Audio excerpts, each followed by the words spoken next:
Olá, gente. Não somente vocês que estão no Zoom, mas também a galera do YouTube, também nas nossas plataformas digitais. Sejam muito bem-vindos a mais um estudo bíblico, né? Dessa vez, estudo chamado A Bíblia em Quatro Estações.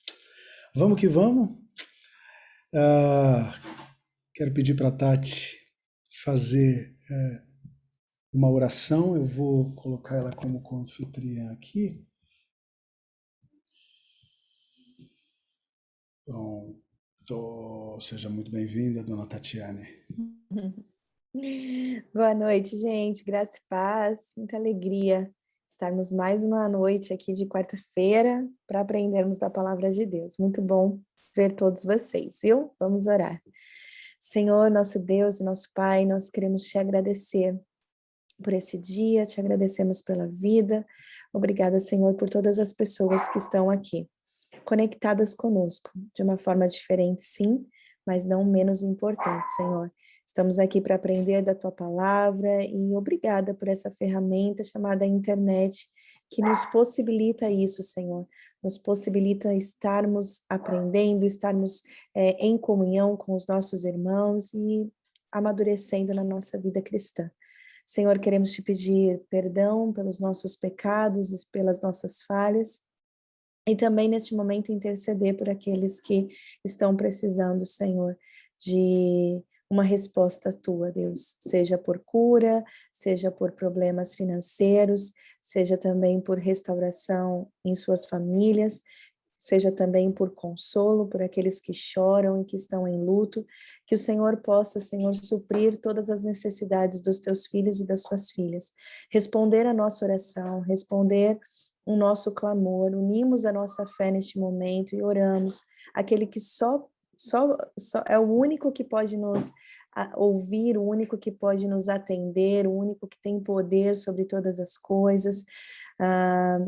Deus, o Senhor abriu o mar para os teus filhos passarem, e assim o Senhor tem feito conosco frente a essa pandemia também. O Senhor tem nos sustentado, o Senhor tem aberto o mar para que a gente passe, Senhor, com tranquilidade por essas lutas e por esses desafios, e que o Senhor continue a nos ajudar, Senhor, e que em todas as nossas lutas possamos aprender, Senhor, possamos ser aprovados nas nossas provas, possamos sempre amadurecer, que possamos sempre crescer, que possamos aprender a não olhar o copo meio cheio, mas que a gente possa sempre olhar o copo por completo cheio, Deus.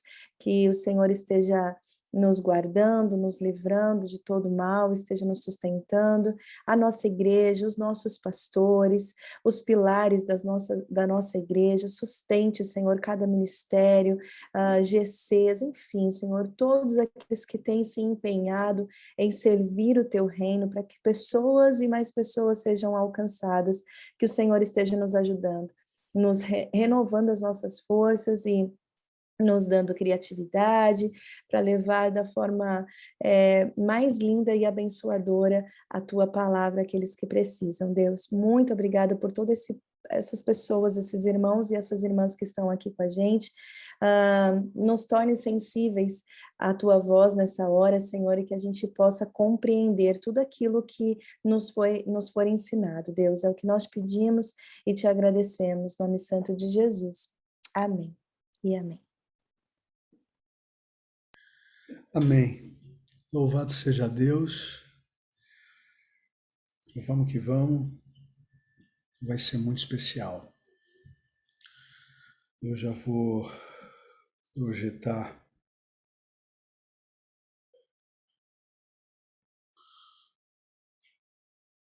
aqui meus slides. Não me canso de agradecer o College por produzir esse material. E vamos que vamos. Deixa eu só... Vocês que estão no YouTube, nas plataformas de podcast também, sejam mais uma vez bem-vindos.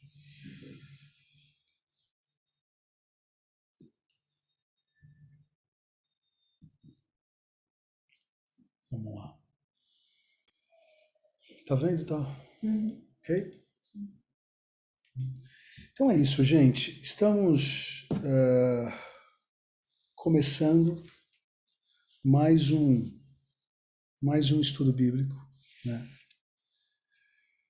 Dessa vez com o título A Bíblia em 4 Estações.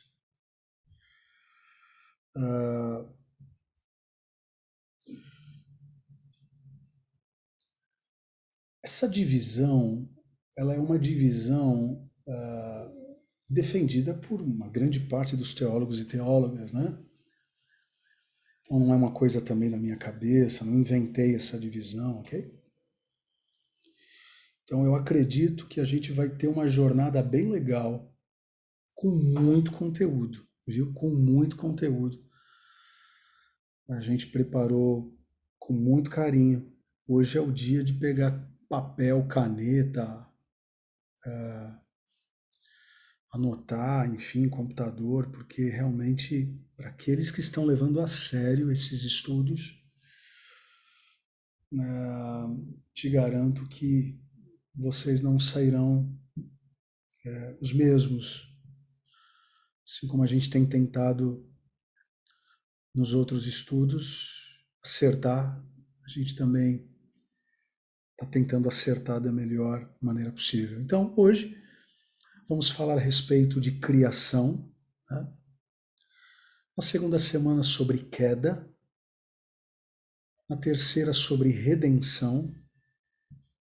Na quarta semana, consumação. É uma rota teológica interessante, é um caminho teológico importante nas academias de estudos bíblicos, né? Como sempre, expectativa lá em cima. Eu não sei como que vocês fazem com o e-book, se vocês imprimem, ou se vocês têm o computador aberto, independente de como vocês fazem, o importante é sempre dar uma lida, afaste nesse momento, né, as interferências, a não ser que você esteja para receber uma informação que vai mudar a tua vida ou alguma urgência familiar, mas se possível agora tentar deixar de lado um pouco o zap aí, né? Acho que o que você podia resolver hoje você já resolveu. E o que não conseguiu resolver, respira fundo e amanhã você vai conseguir. Em nome de Jesus. Tá bom? Em nome de Jesus. Vamos lá, gente. Começando o nosso conteúdo riquíssimo hoje. Riquíssimo. Vamos lá. Tem um dado muito importante, muito interessante, né?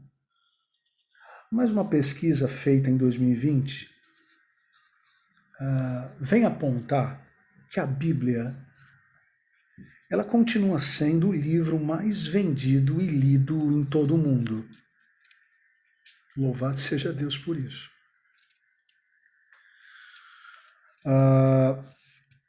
Segundo a Sociedade Bíblica do Brasil,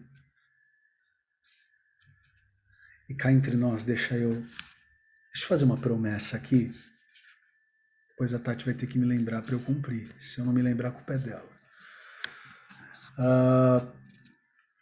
Graças a Deus eu tenho um livre acesso na Sociedade Bíblica do Brasil. Todo fim de ano eu participo do culto de Natal deles.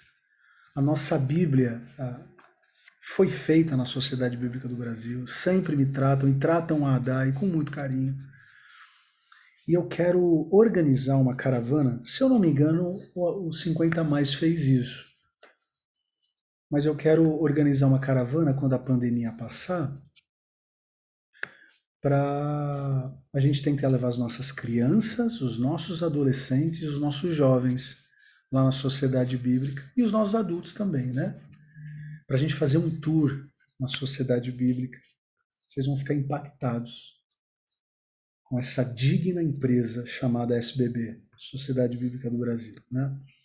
E segundo a Sociedade Bíblica, A Bíblia já foi traduzida para mais de 3.000 idiomas e ocupa fácil, assim, o primeiro lugar do ranking de vendas há mais de 50 anos.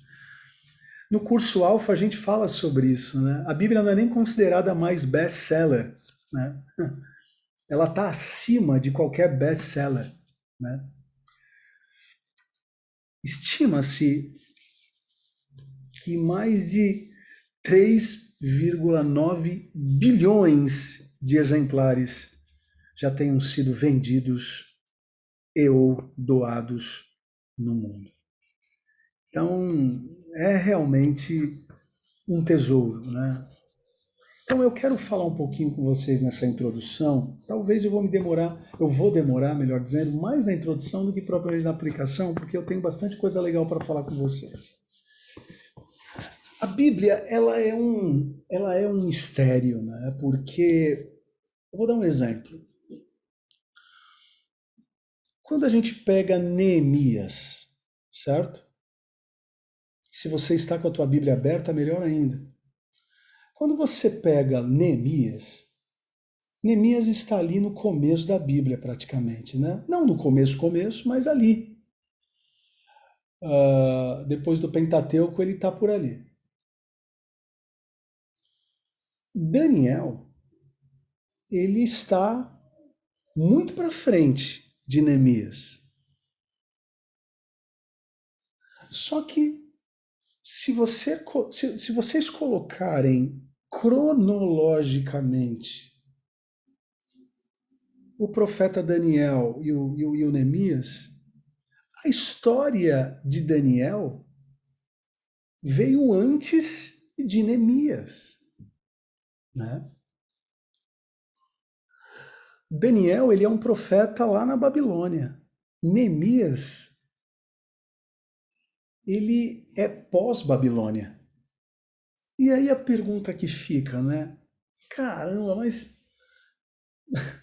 por que a Bíblia não é cronológica?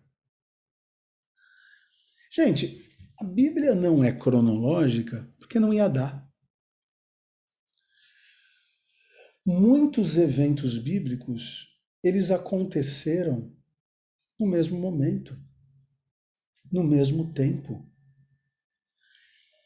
Então, os organizadores bíblicos, ao invés de quebrarem a cabeça, que não ia dar em nada, em colocar a Bíblia cronologicamente, eles a organizaram de maneira literária.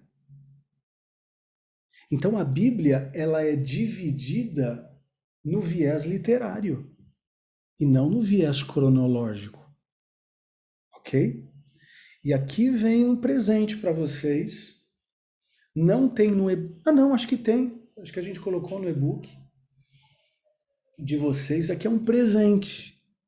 Porque eu quero ensinar com humildade aqui, falando para vocês, os gêneros literários da Bíblia. Então nós temos o Pentateuco, que são os 5 primeiros livros da Bíblia, né? Começando em Gênesis, enfim. Depois nós vamos ter os históricos, entra o Neemias, entra aí o Josué. A gente vai ter os sapienciais que engloba Jó, Salmos, Provérbios, Cantares de Salomão. Depois a gente vai ter a categoria dos proféticos. Nós vamos ter aí os profetas maiores, porque esses profetas maiores são conhecidos assim porque a sua profecia foi muito maior do que a dos profetas menores. Se vocês pegam a profecia de Isaías comparada à profecia de Amós, não dá nem para comparar, né? Então, nós temos os proféticos, aí acaba o Antigo Testamento, entra o Novo Testamento. E aí a gente tem os primeiros 4 livros do Novo Testamento, que a gente conhece como Evangelhos, ok? Depois a gente vai ter um histórico conhecido como Atos. Depois de Atos, a gente vai ter as cartas paulinas, né? Romanos, Efésios, cartas direcionadas a igrejas, tá? Igrejas essas que nós estamos estudando através dos nossos grupos de conexão, né? Estudamos Efésios, estudamos 1 Coríntios e no segundo semestre vamos estudar Filipenses. Aí depois a gente tem uma outra categoria literária, que são as cartas pastorais, tá?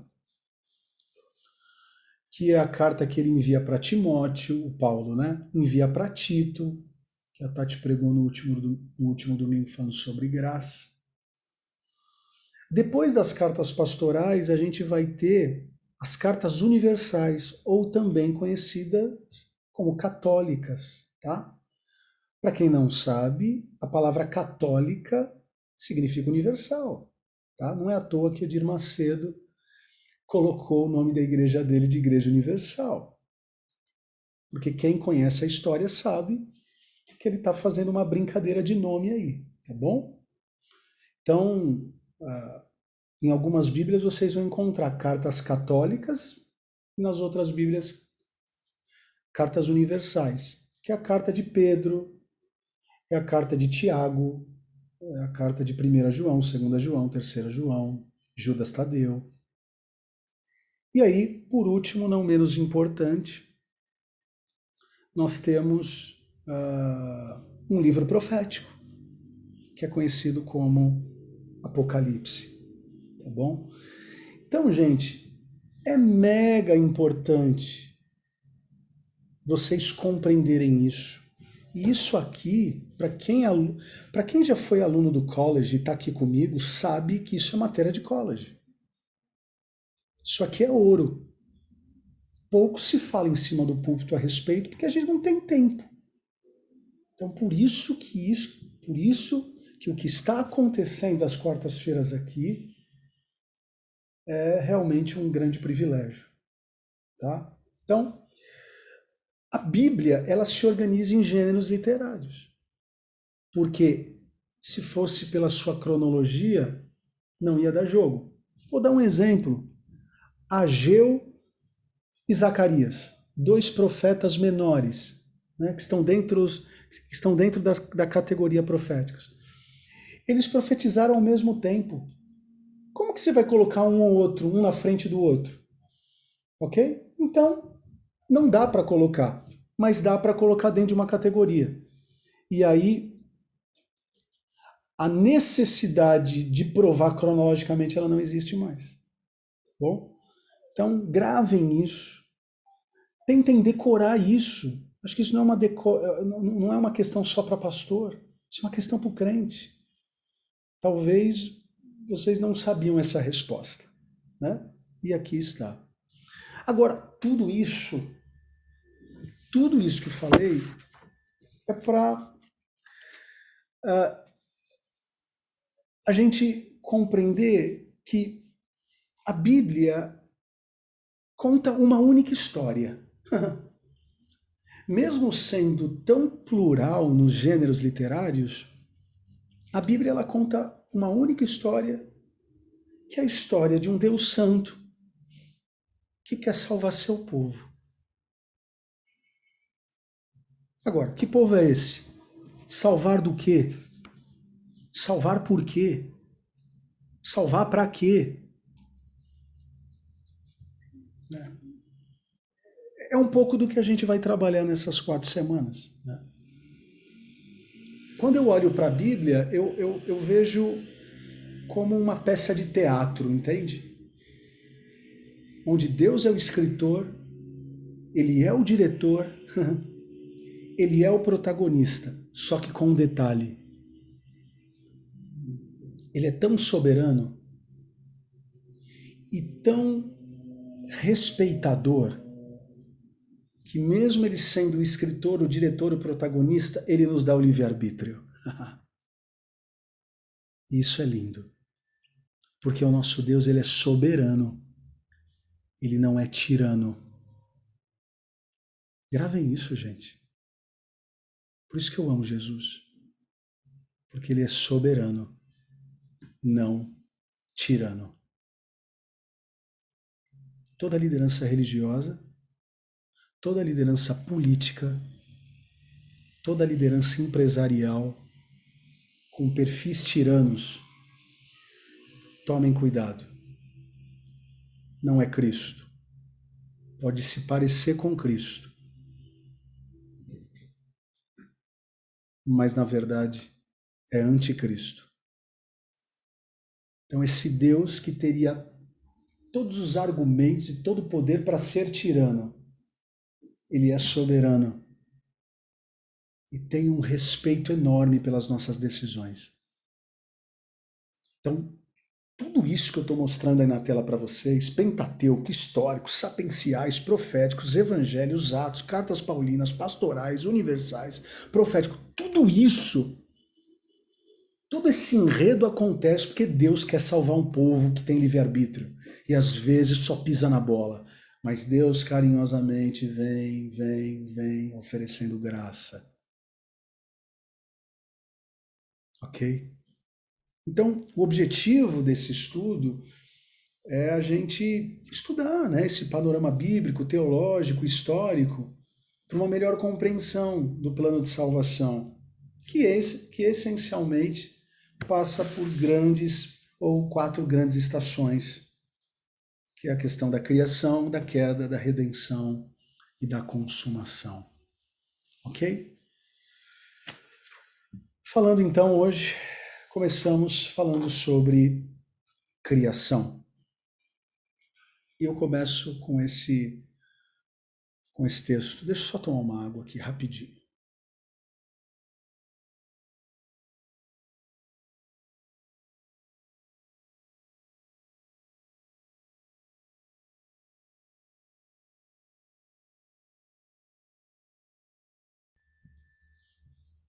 No princípio,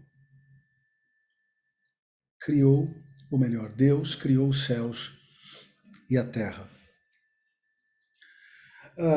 Uma das coisas importantes, por isso que eu falo que hoje a aula é bem densa, é bem teológica, e eu preciso que vocês prestem muita atenção.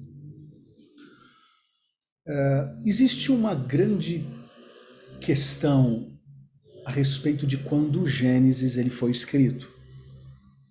Alguns levantam a tese que ele foi escrito por Moisés, logo na saída do povo do Egito. E aí ele escreve o Pentateuco, já emenda Gênesis, Êxodo, Levítico, Número e por aí vai. Né? Isso é uma tese e a gente tem que respeitar essa tese. Porém, existe uma outra tese, bem aceitável também, que é a tese que Gênesis, eu não estou falando do Pentateuco todo, mas Gênesis, ele foi escrito na Babilônia. Quando o povo estava cativo, os escribas eles tiveram que reorganizar a criação, que até então era uma tradição oral, mas agora eles colocam numa tradição escrita, a respeito de como tudo começou. Ok? Então, se vocês chamarem qualquer professor de Antigo Testamento, não é minha especialidade, mas se vocês chamarem qualquer professor de Antigo Testamento, eles vão dizer a mesma coisa. Existe a tradição mosaica, ou seja, a tradição onde Moisés escreveu o Gênesis, mas também existe a tradição babilônica, onde os judeus que estavam presos na Babilônia criaram a narrativa de Gênesis 1. Como eu disse, que outrora era só oral, mas agora foi registrada. E tem um detalhe interessante, eu não sei se vocês já se pegaram, mas é interessante, também aqui é conteúdo denso, tá? Nós temos 2 criações, entre aspas. Se vocês pegarem a criação de Gênesis 1, é uma. Quando vocês vão para Gênesis 2, é outra. Você fala, não, pastor, mas duas criações? Não, gente, é a mesma criação, só que contadas por diferentes narradores. Eu não consigo esgotar esse assunto hoje, mas é apenas uma pontinha aí para quem deseja se aprofundar mais e o college está à disposição para isso. Em Gênesis 1, você tem uma narrativa criacional muito sacerdotal, né? Deus criou Deus criou os céus e a terra, essa criação de cima para baixo, entende? A criação de Gênesis 2 não é que ela se difere, ela se complementa. Já é um olhar da criação não tão sacerdotal, mas é um olhar camponês. Gênesis 2 é onde é o tal do homem que é feito da terra, entende? Então, não sei se vocês já se atentaram para isso, mas é bem interessante vocês lerem Gênesis 1 e Gênesis 2 agora nessa perspectiva, tá? Então, essa informação é muito importante. Quem escreveu Gênesis? Alguns falam que foi a tradição mosaica, outros falam que foi a tradição lá na Babilônia. Gênesis 1 e 2 tem duas criações? Não, é uma criação, só que contada com vieses diferentes. Mas onde já se viu isso pode? Ah, não pode. Os evangelhos são o quê? Não é a mesma história contada por evangelistas diferentes? Mateus, Marcos, Lucas? Então, ok, gente? Quando vocês pegam Crônicas e Reis, a maioria das histórias de Crônicas e Reis são as mesmas. A maioria das histórias são as mesmas, só que contadas com perspectivas diferentes. Tanto é verdade que quando você lê Reis vem citar, tipo assim, né? Mais informações você encontra em Crônicas. Quando você lê Crônicas, vem dizer, mais informações você encontra em Reis. Então, olha que beleza literária é a Bíblia. Por isso que é o livro mais vendido. Por isso que é o livro mais amado. É porque ela é muito rica. Sabe? Com todo respeito a Paulo Coelho, com todo respeito a homens que vendem milhões e milhões, mas nada pega a Bíblia, nada se compara a ela. E louvado seja Deus, né, por isso, né? Mas, em resumo, Gênesis é como se esses escritos estivessem, né, ensinando o povo os primeiros passos para conhecerem ao único Deus, que é um Deus verdadeiro, né? E o plano de Deus para a humanidade sempre foi perfeito, né? É bem verdade que em dias onde a gente corre tanto, a gente não observa tanto, né? Mas acho que esse tempo de quarentena, eu acho que deu oportunidade para a gente analisar um pouco mais a criação. A gente estava mais dentro de casa. Eu moro no 19º andar. E eu tenho o espetáculo do pôr do sol e do nascer do sol todo dia aqui na minha casa. E eu louvo a Deus por isso. E é lindo poder ver os detalhes, né? Como que se conecta, né? Para aqueles que já fizeram alguns treinamentos comigo sabem, né, que eu tenho tudo no culto, eu gosto que as coisas se conectam, eu tenho uma intencionalidade muito grande nisso. Às vezes erro, às vezes acerto, enfim, mas isso tudo quando eu olho para o céu, a gente não sabe quando acontece a transição da manhã para a tarde, da tarde para a noite, quando a gente acorda já é noite, sabe? É esse Deus Criador que vai conectando os períodos do dia, sabe? É aquele Deus que conecta perfeitamente sol e lua, mar, os animais, é o ecossistema. É porque o homem tá acabando com isso, infelizmente. E a igreja precisa se levantar de modo profético contra essas coisas. Mas é impressionante o ecossistema, o ciclo da vida, né? Eu acho que o filme Rei Leão, o desenho do Rei Leão e o filme também, eu acho que nos dão uma grande lição, né? Tanto que o nome da música é Circle of Life, né? Ciclo da vida. Mostra, né, que se uma espécie sai do eixo, tudo sai do eixo. Então, é, é realmente divino. É realmente divino, né? A gente saber que cada um de nós tem um DNA, até gêmeos idênticos, né? Possuem a mesma, não possuem a mesma impressão digital, né? Então, que Deus é esse que poderia colocar e pôde colocar tudo ao mesmo tempo, né? Com tamanha harmonia, sabe? É realmente uma coisa espetacular. Então, o que a criação é capaz de nos revelar, né? Mediante a tanto presente que Deus nos deu, é porque o homem virou cabeça de bagre mesmo e se não se converter não tem muito o que fazer. Por isso que volto a dizer, precisamos levantar de maneira diferente e influente nesse tempo. Mas o que a criação é capaz de nos revelar, né? Quando a gente olha para tudo que Deus fez. Primeira coisa, a criação nos lembra que pertencemos a um Deus glorioso. Eu vou pedir para a Tati colocar no chat um texto muito lindo, que eu até deixei anotado aqui, tá? Romanos 1, versículo 20. Romanos 1, versículo 20. A criação lembra que pertencemos a um Deus glorioso. Romanos 1, versículo 20. Pronto? Pois desde a criação do mundo, os atributos invisíveis de Deus, seu eterno poder e sua natureza divina, têm sido vistos claramente, sendo compreendidos por meio das coisas criadas, de forma que tais homens são indesculpáveis, né? Ou seja, aquilo que a Bíblia, de alguma forma, não fala sobre Deus, a natureza revela.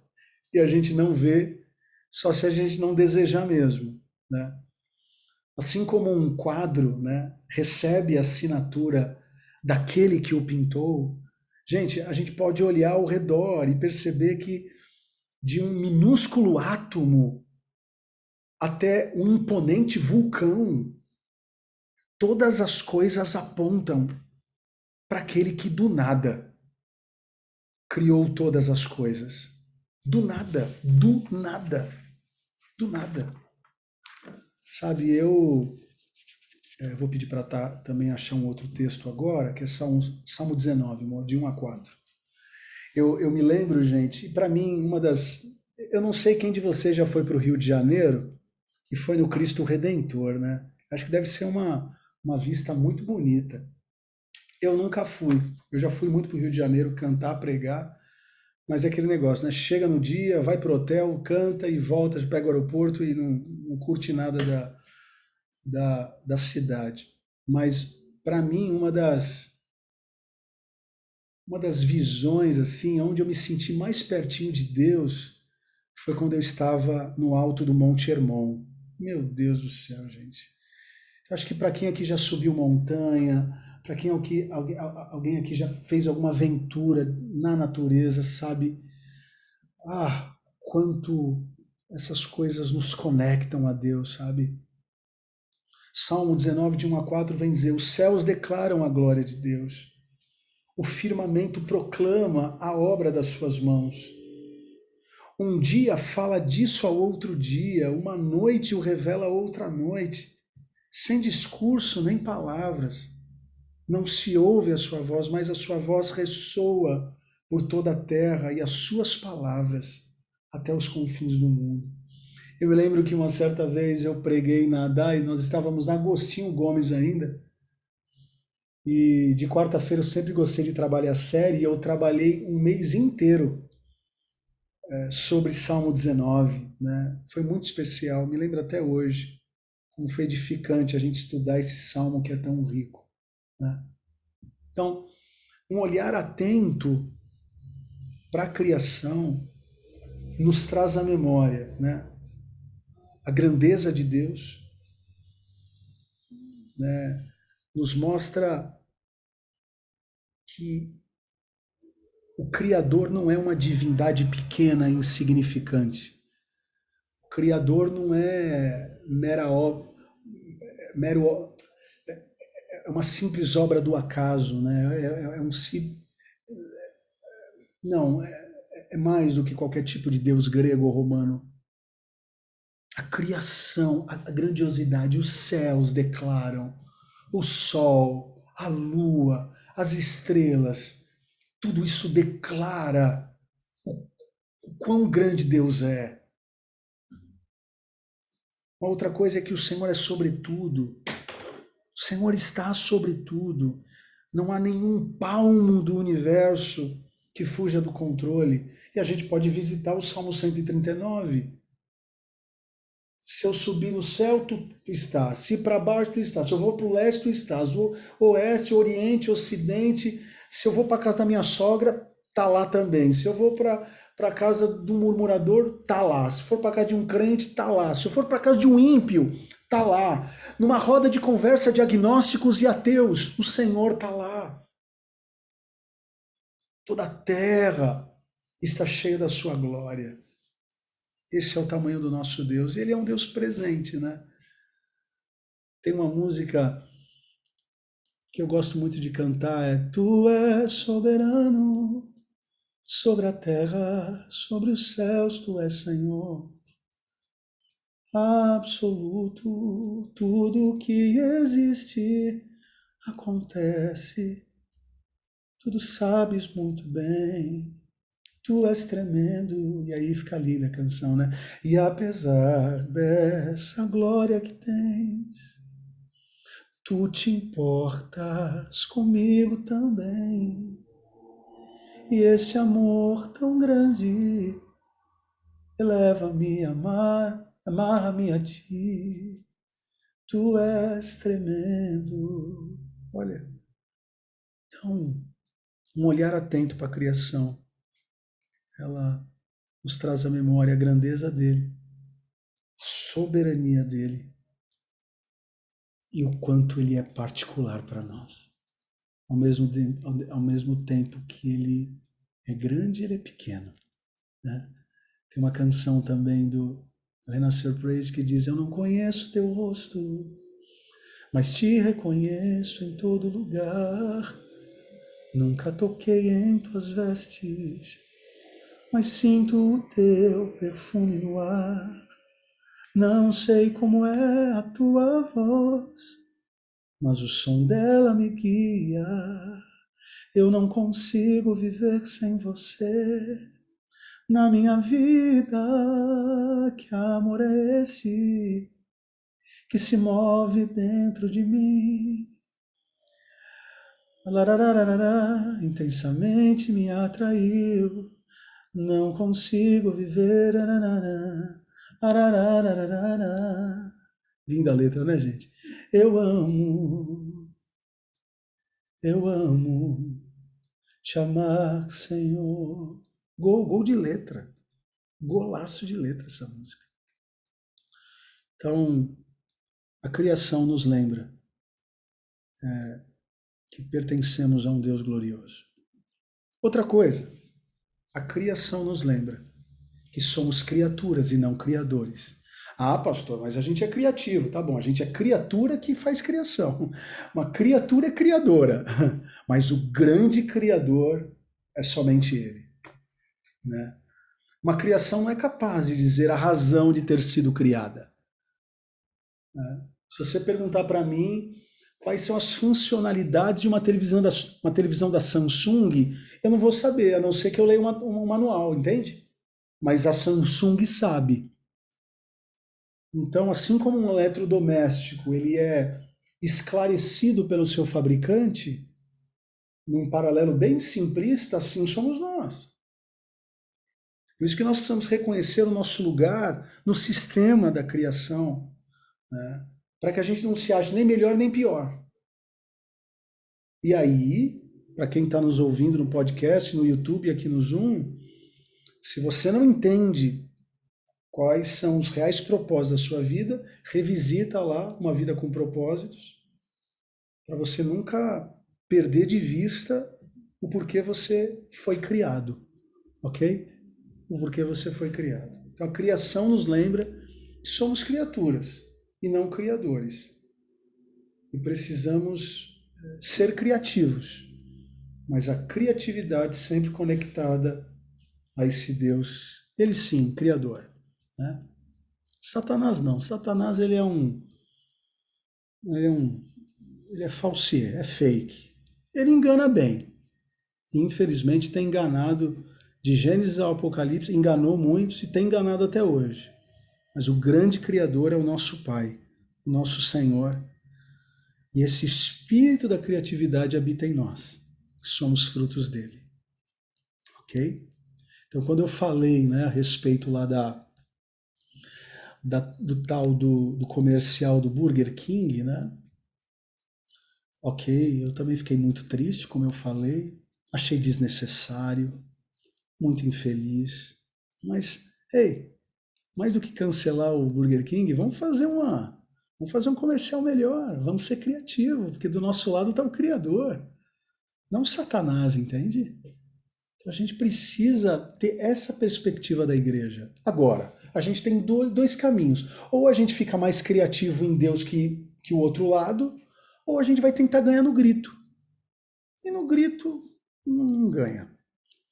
Eu acho que tem que falar, tem que protestar de maneira pacífica, mas eu acho que a melhor forma de lutarmos contra as criatividades satânicas é sermos divinamente criativos, né?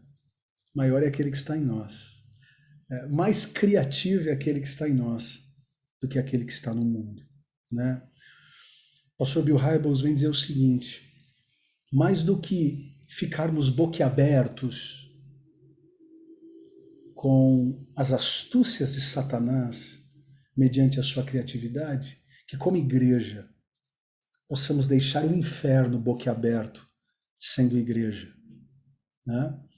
O pastor Bill Hybels conta, ele foi um dos pastores da capelania, né, quando o World Trade Center caiu, e aí ele chegou na frente daquele caos e o Espírito Santo falou no coração dele: Bill, por que o mal planeja tão criativamente bem para fazer o mal, enquanto muitas vezes a igreja planeja tão mal para fazer o bem? Então vamos pensar sobre isso. Vamos pensar sobre isso, ok? Podemos confiar que aquele que com poucas palavras colocou ordem no caos sabe bem como cuidar de nós. E nós precisamos cuidar da natureza, cuidar da criação, que a igreja seja esse sal que conserva e essa luz que ilumina, né? Eu coloquei no meu Instagram, não sei se todos vocês viram, mas eu vou abrir aqui e vou falar. Ó, eu coloquei essa imagem aqui, dá para ver aí, tá? Dá? Ok? Eu escrevi na legenda: é melhor acender uma vela do que amaldiçoar a escuridão. Essa é a igreja que eu acredito.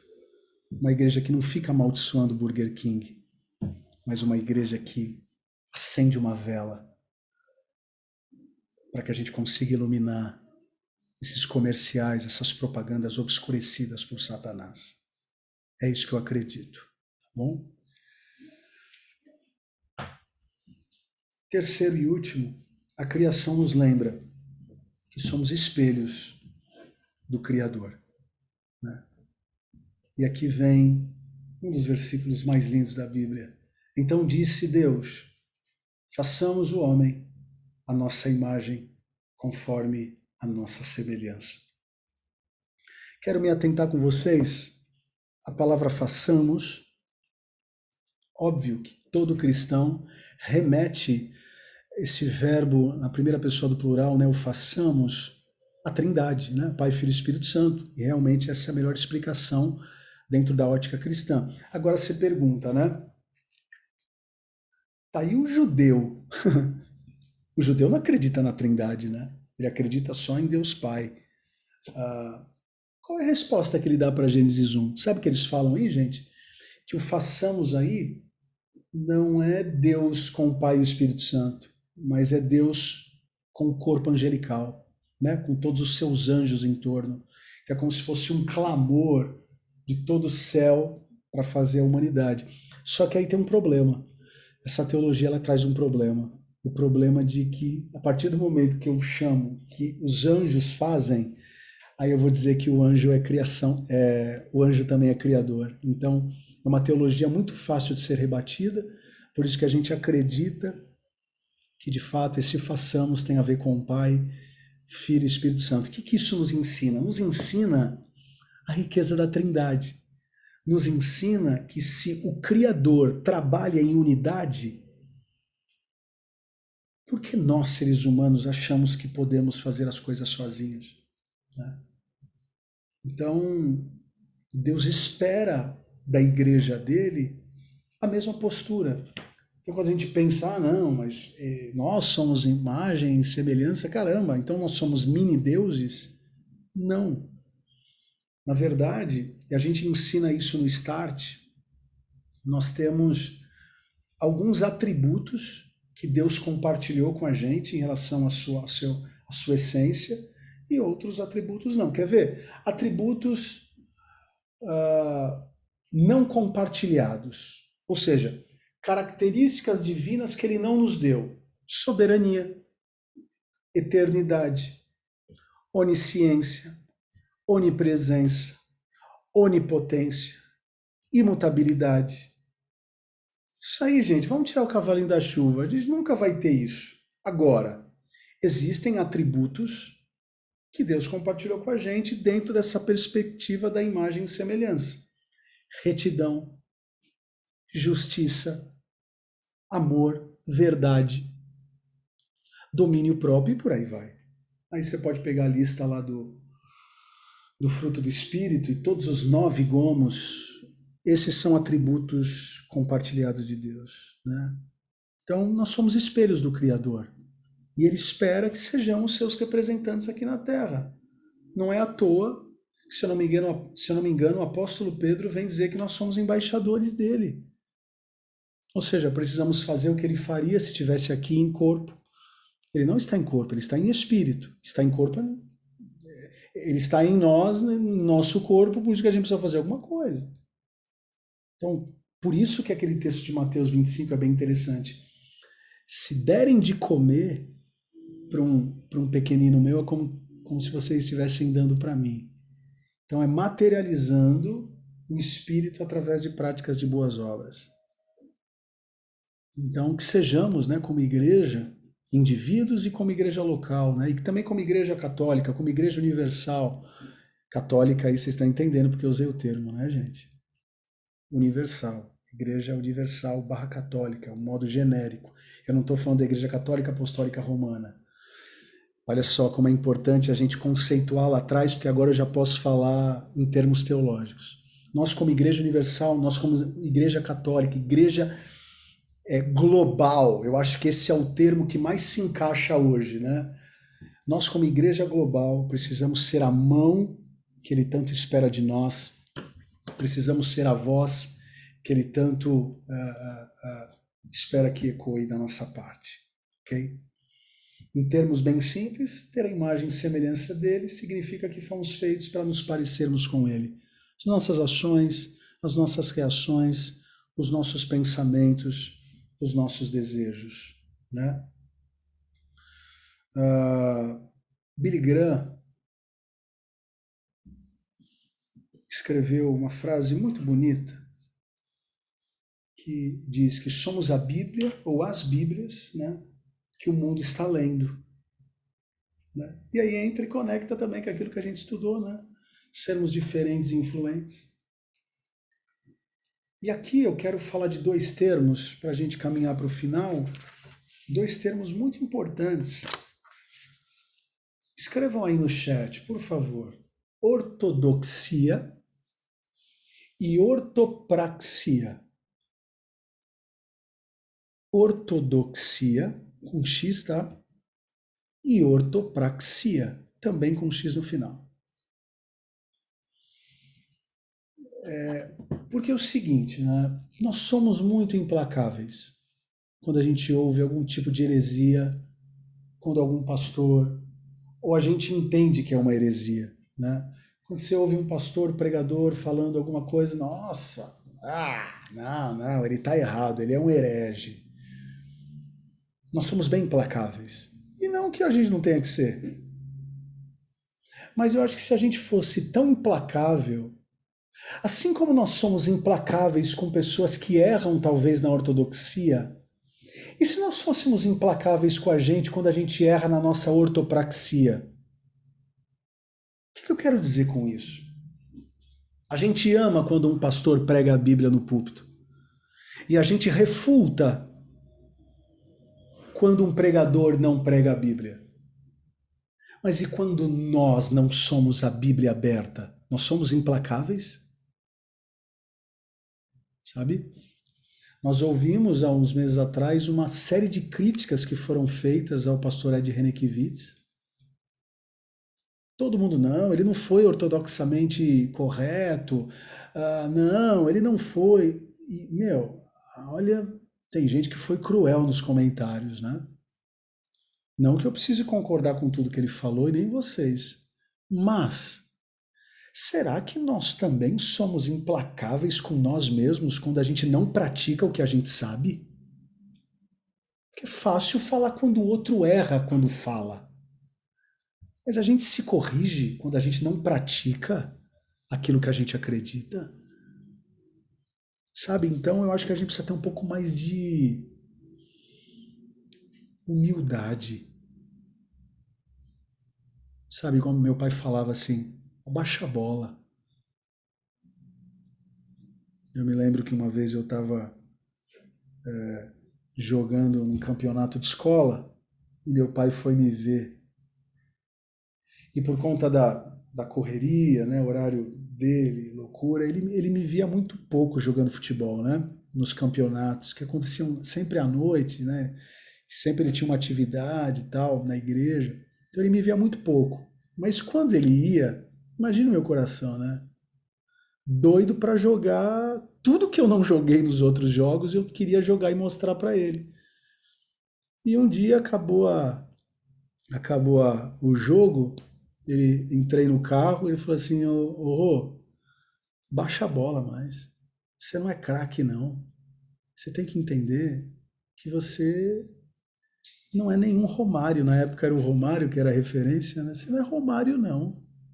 Você precisa ter humildade de reconhecer que você é um jogador bom, mas não é esse craque não. Então, seja mais uh,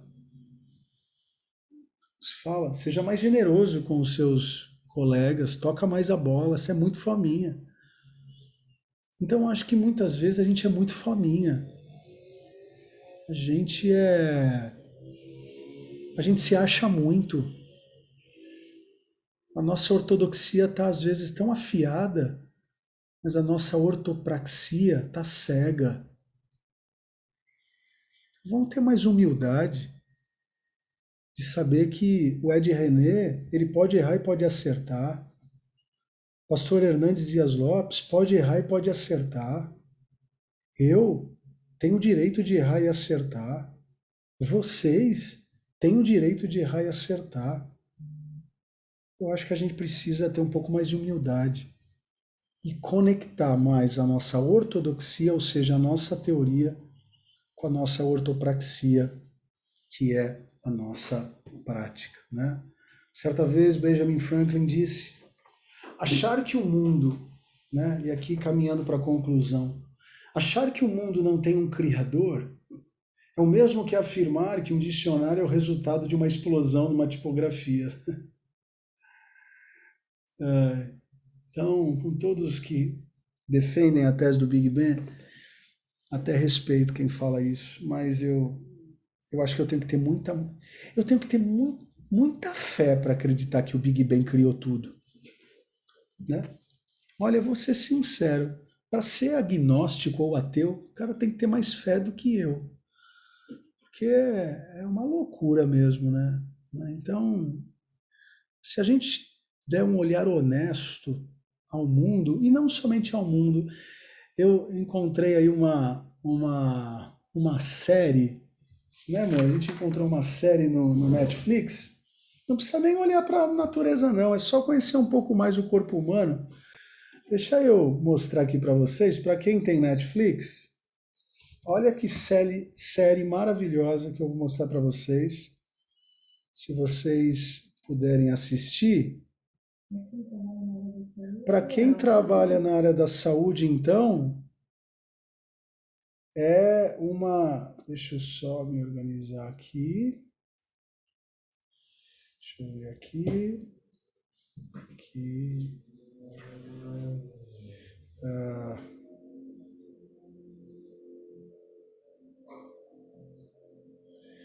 A série se chama Corpo Humano, né?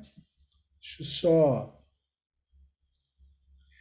Deixa eu ver se eu consigo achar aqui para vocês o. Eu acho que vale a pena. Às vezes eu tomo um baile aqui do Netflix, do. Enfim, eu vou mostrar aqui a foto que eu acho melhor, senão a gente vai gastar muito tempo. Eu vou projetar, gente, só para vocês saberem qual é a série. Eu não sei se vocês já assistiram, mas quer ver se realmente a gente veio do Big Bang ou teve um criador por trás da nossa vida? Assistam essa série. Estão vendo aí? Tá vendo aí, amor? Corpo Humano, Nosso Mundo Interior. Gente, é gol de letra, viu? Vai ver se realmente veio do Big Bang ou tem um criador por trás. É impressionante, impressionante, impressionante. Então, se puderem, assistam, né? Deixa eu só me organizar aqui. Aí, tirar. Acho que agora vai.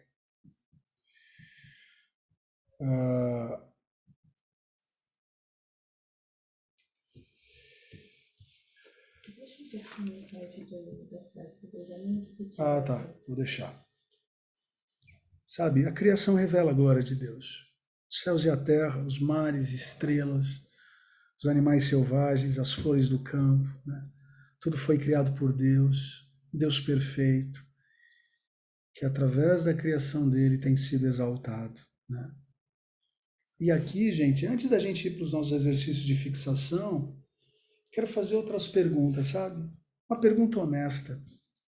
A nossa vida tem sido um reflexo de Deus? Nós temos sido essa Bíblia aberta, né?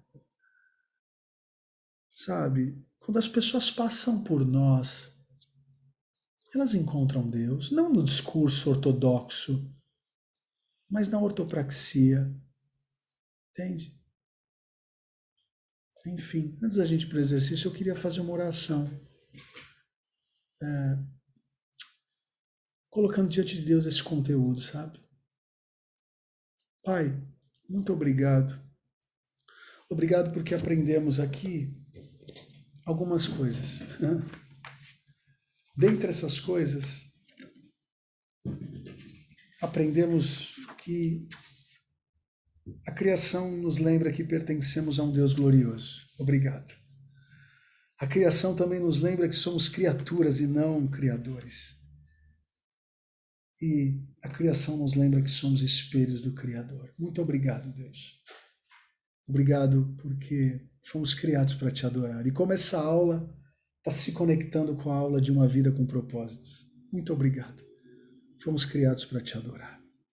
Em Cristo Jesus. Amém. 3 perguntinhas. Olha ao seu redor. O que mais te chama atenção na criação de Deus? Tentem colocar aí no chat, gente. O que você olha que te conecta com Deus? Pensando em natureza, eu vou dar minha resposta aqui. Eu tenho um negócio com lua. Lua é um negócio que eu tenho, depois da Tati, eu tenho uma quedinha pela lua. Eu gosto de lua, né? Tem aquela música secular do Cassiano, A Lua e Eu, hein? Quem é mais velho sabe o que eu tô falando. Mais um ano se passou. Ixi, agora que vamos excluir cantando música secular. Eu gosto, essa música chama Lua e Eu. Essa música, eu gosto dela. Coloca aí no chat. Qual é o elemento da natureza que mais te chama, que te conecta a Deus? Para mim, a lua, o mar, é verdade, ele pegou pesado também. Animais, mar, o mar e a sua imensidão, gestação, o campo.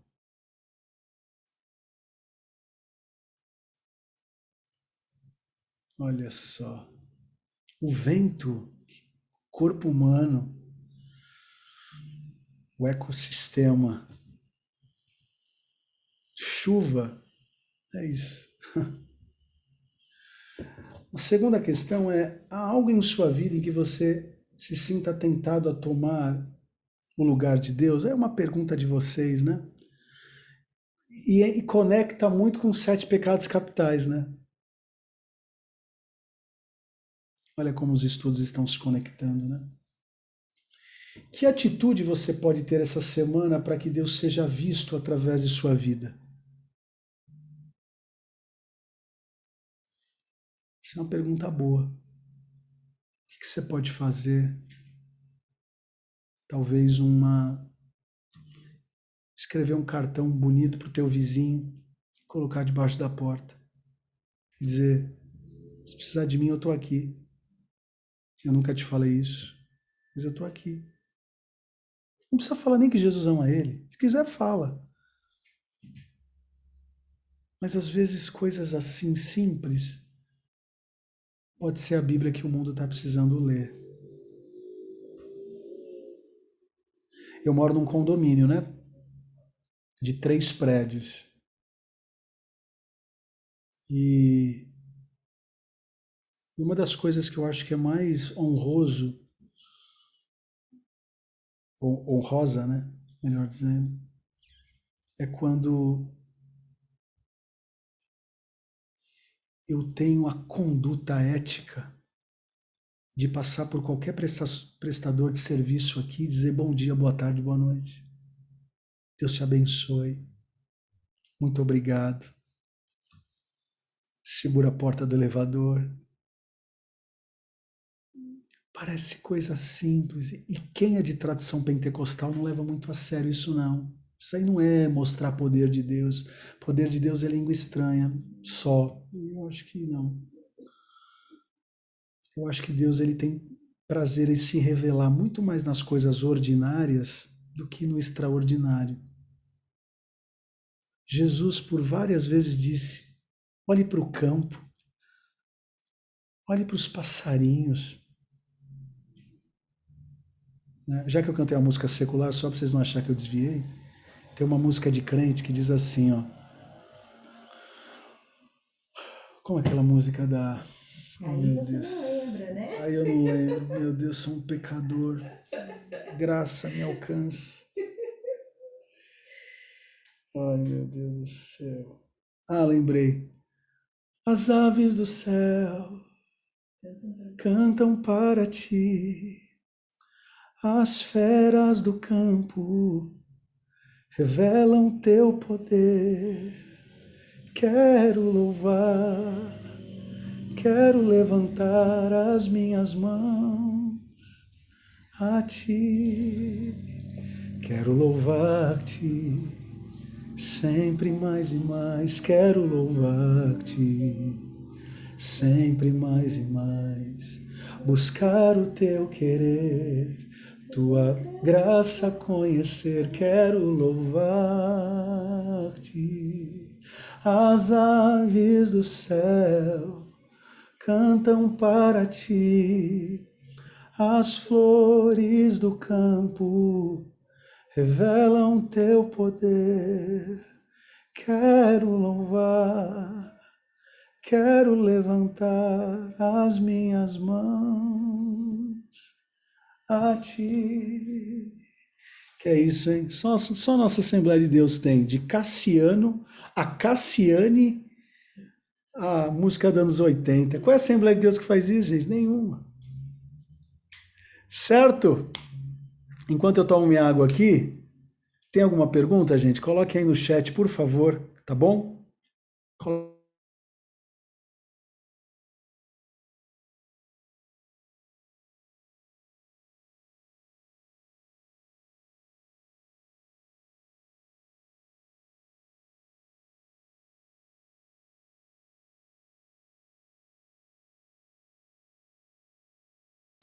Murilo está falando, acho que não entendi a pergunta 2. Há algo em sua vida em que você se sinta tentado a tomar o lugar de Deus? Murilo, é na ideia um pouco da idolatria, entende? Que todo pecado ele tem um viés idolátrico, né? Às vezes tem pais que idolatram seus filhos, tem gente que idolatra seus empregos, tem gente que idolatra os seus currículos. E Deus sai do centro, entende? Então é uma... Às vezes a gente quer ser mais criador do que criatura. É tomar o lugar de Deus no seu coração. Tomar o lugar de Deus no coração. Pensa que é tomar o lugar de Deus. Não. Transcendente, não. A ideia transcendente não, é mais aqui, né? De ocupar o lugar o espaço que Deus te deu no coração. Exato.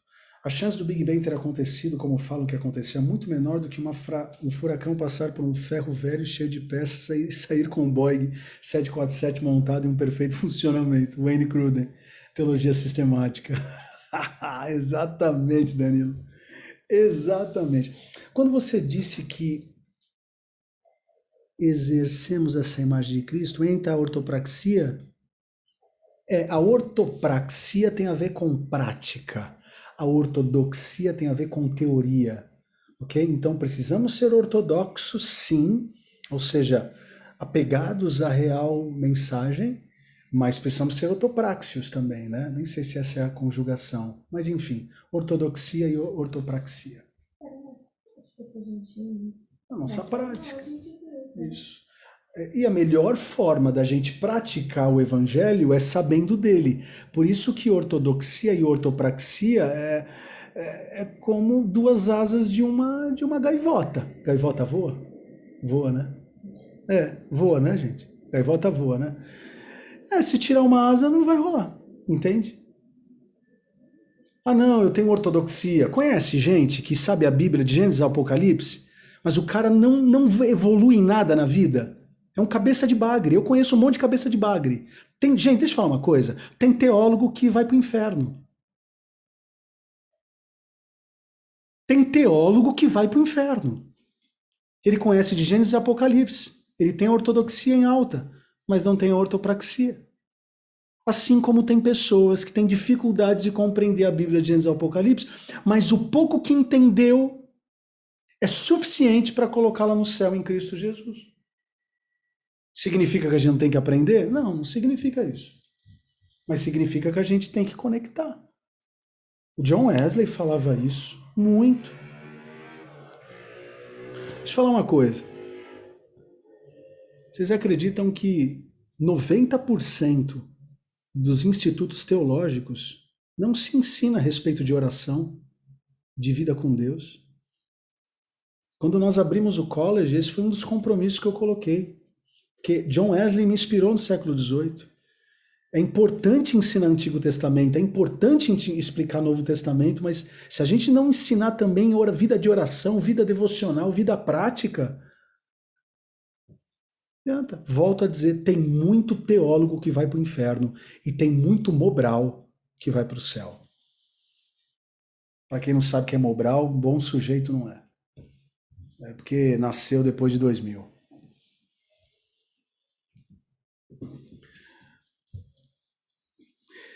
Tem mais alguma pergunta, gente? Vocês não estão perguntando nada, hein? Vocês estão fracos, hein? Meu Deus do céu. Vocês estão muito fracos.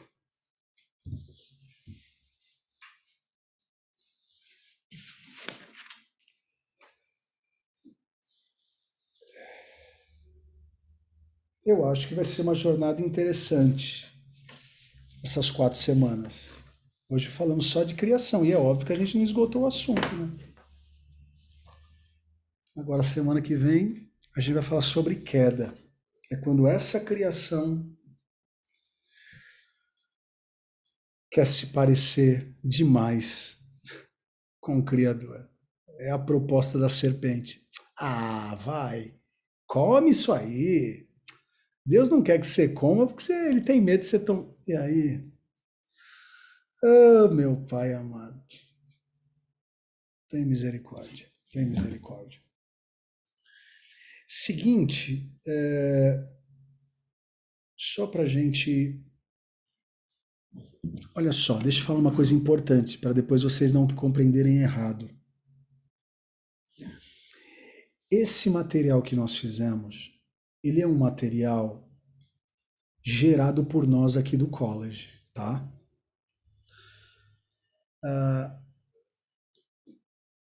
Nós fomos inspirados nos temas mediante um livro, mas 90% desse conteúdo não está nesse livro. Mas esse livro, ele nos inspirou para tal, nos inspirou a fazermos as pesquisas, e ele é um livro que, olha, é maravilhoso. E para quem quer se aprofundar em assuntos teológicos, de utilidade pública, para esse tempo tão desafiador que a gente está vivendo, eu sugiro essa compra, né? Eu sugiro essa compra e para minha grande alegria, esse livro já está disponível na Da Store. Olha só, adaistore.com.br, esse livro aqui, ó, John Stott, O Cristão em uma Sociedade Não Cristã.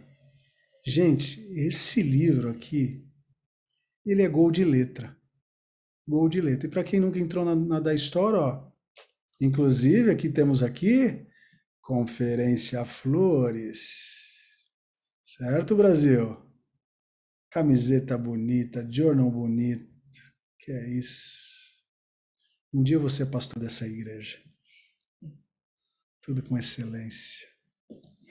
Esse livro é show de bola. Show de bola. É um livro grosso. Eu leio 3, 4 páginas por dia dele. No meu momento devocional. É gol de letra. Gol de letra. Tá? Tem uma pergunta? Pastor Adai, acredita em um Gênesis literal? 6 dias e 24 horas de criação e um de descanso? Não. Eu acho que Adai é plural, né? Vocês são Adai. E aí eu tenho que dar o direito, mas eu não acredito não, até porque naquela época não tinha relógio. Entende? Eu acredito que foram eras, foram momentos, né?